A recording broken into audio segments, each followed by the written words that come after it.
अस्सलाम वालेकुम my YouTube family. उम्मीद है आप सब ठीक ठाक होंगे और अपने घरों में अपनी फैमिली के साथ खुश और आबाद होंगे। अल्हम्दुलिल्लाह मैं भी बिल्कुल ठीक ठाक हूँ आप लोगों की दुआओं से। आज मैं लेकर आई हूँ आप लोगों के लिए एक यूनिक लेकिन बहुत ही मज़ेदार सी रेसिपी। इस सब्ज़ी के 2-3 नाम हैं। इसको माड़ू भी कहते हैं और इसको चपनी टिंडे भी कहते हैं। ये घिए की फैमिली से बिलोंग करते हैं और ये बहुत ही अच्छे होते हैं और मज़ेदार बन के तैयार होते हैं। जिन लोगों को मैदे का या जिगर का कोई मसला हो उनके लिए तो नहायत ही फ़ायदेमंद है, क्योंकि ये इनकी तासीर जो है वो ठंडी होती है। तो ये लाजमी पका कर वो यूज़ किया करें, बहुत मज़े के बनते हैं। अक्सर लोगों को पता ही नहीं कि ये भी कोई सब्ज़ी होती है, या किसी को पकाने का नहीं पता कि ये किस तरह पकाते हैं। तो चलिए जी अपना काम शुरू करते हैं। लेकिन उससे पहले अगर आप लोगों ने अभी तक मेरे चैनल को सब्सक्राइब नहीं किया तो फ़ौरन से जाएं और सब्सक्राइब करें और साथ लगे बेल आइकन को भी प्रेस किया करें ताकि मेरी आने वाली हर वीडियो आपको टाइम से मिल सके। तो चलिए जी बिस्मिल्लाह करते हैं और अपना काम शुरू करते हैं। इसको करेंगे साइड पे और ये देखें, पहले इसको ऊपर से रिमूव करेंगे। अच्छा, इसको जो सही तरीका है ना छीलने का वो तो इस तरह है। इस तरह हम रगड़ रगड़ के तो ये छील लेते होते हैं, ईजिली हो जाता है। इसका जो छिलका होता है वो बहुत नरम होता है इस तरह। अब जो लोग ये नहीं कर सकते वो फिर इस तरह करेंगे, पिलर इस तरह का ले लें और इस तरह भी छील सकते हैं। इस तरह भी ईजिली छीला जाता है, मकसद सिर्फ छीलना है। और इसको छील के पानी में डालते जाएंगे, ठीक है। इस तरह मैं सारे छील लूँ तो फिर मैं वापस आती हूँ, फिर इसको काटने का तरीका देखते हैं। सारे मैंने छील लिए हैं, अब इनको काटने का तरीका देख लें। और इसको ज़्यादा बारीक नहीं काटना, इतना इतना रखेंगे मोटा, ठीक है। मैं आपको काट के भी दिखा देती हूँ। ये देखिए इतना मोटा होना चाहिए ये, क्योंकि हमने इसको मैरिनेट करना है। एक यूनिक तरीके से बनाएंगे इसको।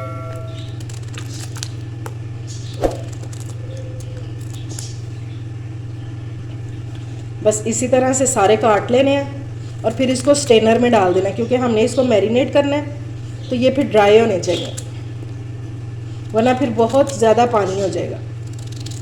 ठीक हो गया। मैं इस तरह सारे काट लूँ तो फिर मैं वापस आती हूँ।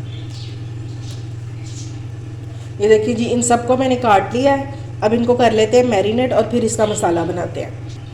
ये मैंने 3/4 कप दही ले लिया, यानी कि पौना कप। अब इसमें डालेंगे हम हल्दी, ½ टीस्पून सॉल्ट ऐड करेंगे अकॉर्डिंग टू टेस्ट।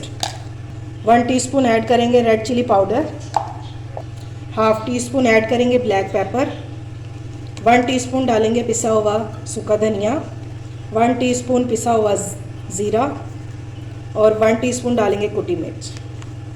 ठीक हो गया। इसको अच्छे से मिक्स कर लेंगे। लग रहा है ना कुछ यूनिक बनने वाला, ये बहुत मज़े का बन के तैयार होता है। आप लोगों ने इसको ट्राई ज़रूर करना है।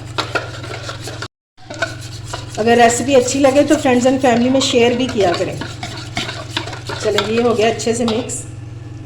सारे मैंने डाल दिए हैं इसमें। अब इसको अच्छे से मिक्स कर देंगे और आपने याद रखना है कि आपने स्ट्रेनर में इसको डाल के रखना है, ठीक है, वरना ये बहुत पानी पानी हो जाएगा। बस अच्छे से इसको मिक्स करके और इसको रख देंगे साइड पे और फिर इसका मसाला बनाते हैं। चलेंगे, ये अच्छे से हो गया मिक्स। ये मैंने ले लिया एक मीडियम साइज़ का प्याज, इसको मैंने काट लिया और इसमें ऐड करेंगे ½ कप ऑयल। ठीक हो गया।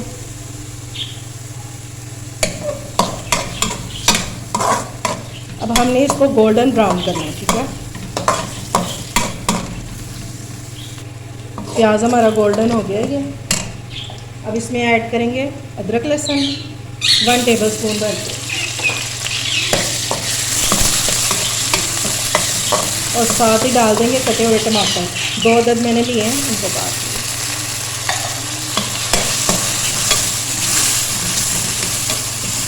थोड़ा सा पानी ऐड करेंगे।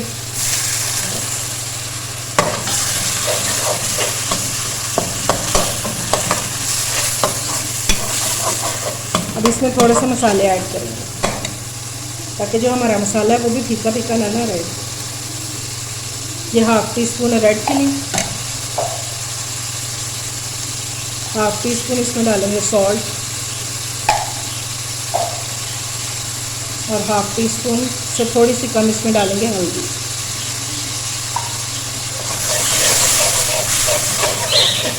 और इसको थोड़ा सा भूनेंगे ताकि हमारे टमाटर भी सॉफ्ट हो जाए और जो ऑयल है वो भी निकल आए। ये देखें जी, मसाला जो है हमारा बहुत अच्छे से भून चुका है और ऑयल भी निकल आया है। अब इसमें डालेंगे जो हमने मैरिनेट करके रखा हुआ है ना, वो डालेंगे। ये देखिए दही ने कितना पानी छोड़ दिया, ये सारा इसमें ऐड कर देंगे।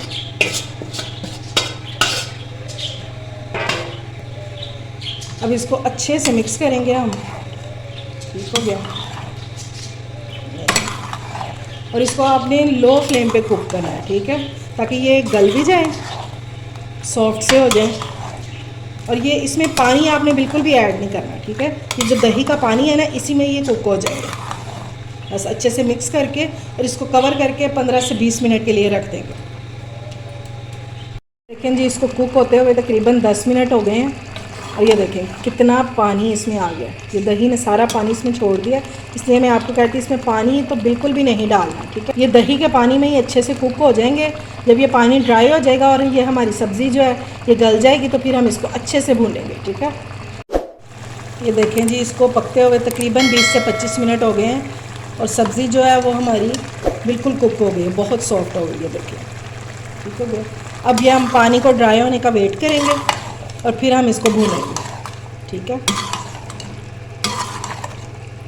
ये हमारी जो सब्ज़ी है चपनी टिंडों की, इसका पानी जो है वो बिल्कुल ड्राई हो चुका है और अब जब भुनना शुरू हो गई है, इसको 5 से 7 मिनट भुनेंगे। अब इस टाइम पे इसमें हम ऐड करेंगे गरम मसाला, हाफ टी स्पून ये डालेंगे और थोड़ा सा इसमें डालेंगे धनिया। देखिए कितना फ्रेश फ्रेश लग रहा है। 5 से 6 डालेंगे सब्ज़ मिर्चें और इसको अच्छे से मिक्स कर लेंगे। ये सारी चीज़ें आपने भूनते हुए एंड पे शामिल करनी है। इंशाल्लाह बहुत मज़े का बनके तैयार हुआ है और आप लोगों को लाजमी ये रेसिपी पसंद आएगी इंशाल्लाह। बस इसको 2 से 3 मिनट और भूनेंगे और फिर इसको डिश आउट करके आपको इसकी फ़ाइनल लुक दिखाती हूँ। ये लें जी, मैंने डिश आउट कर दिया है सालन को और मज़ेदार सी रेसिपी तैयार हो गई है। चपनी टिंडे या माड़ू जो भी कह लें आप, बहुत मज़े की और इतनी खुशबू आ रही है। ये सब्ज़ी जो है ये ताकत का एक ख़जाना है, लाजमी इसको इस्तेमाल किया करें। और वैसे भी तमाम सब्ज़ियां जो अल्लाह ताला की एक नेमत है, इनको अपनी डेली रूटीन में शामिल किया करें। चाहे हफ्ते में 2 बार खाएं, लेकिन लाजमी सब्ज़ी खाएं। अल्लाह ताला की नेमतों से फ़ायदा उठाएं। उम्मीद है आपको मेरी रेसिपी पसंद आई होगी। अगर अच्छी लगे तो फ्रेंड्स एंड फैमिली में शेयर किया करें और मेरे चैनल को सब्सक्राइब भी किया करें। अपना और अपने प्यारों का ख्याल रखें, मुझे दुआओं में याद रखें। अल्लाह हाफिज़।